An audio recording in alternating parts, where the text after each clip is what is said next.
साल था 1946। भारत आजादी की दहलीज पर खड़ा था। हर तरफ एक ही सवाल था, अब देश कैसे चलेगा। दिल्ली के एक बड़े हॉल में देश के महान नेता इकट्ठा हुए।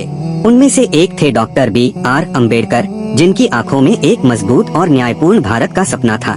सभा में जवाहरलाल नेहरू, सरदार वल्लभ भाई पटेल और कई अन्य नेता भी मौजूद थे। उन्होंने तय किया कि देश को एक ऐसा नियमों का ग्रंथ चाहिए जिससे हर नागरिक को समान अधिकार मिले। इसे ही संविधान कहा जाएगा।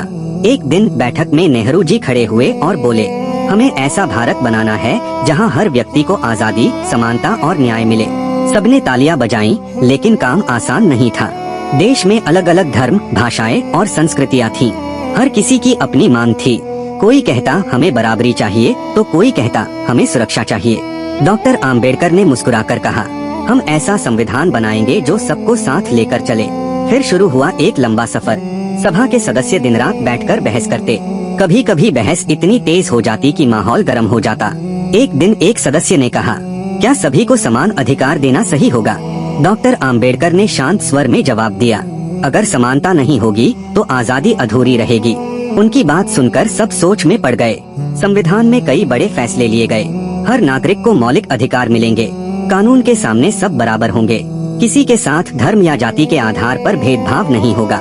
देश एक लोकतंत्र होगा जहां जनता अपने नेता चुनेगी। इतनी बड़ी किताब बनाना आसान नहीं था।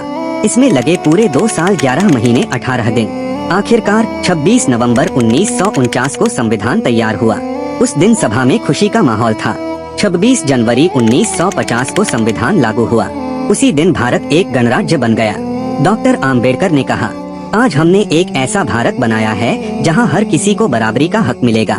सबकी आंखों में खुशी और गर्व था। यह कहानी हमें सिखाती है कि एक मजबूत देश के लिए अच्छे नियम जरूरी होते हैं। एकता और मेहनत से बड़ी चुनौती जीती जा सकती है। हर नागरिक का सम्मान सबसे जरूरी है।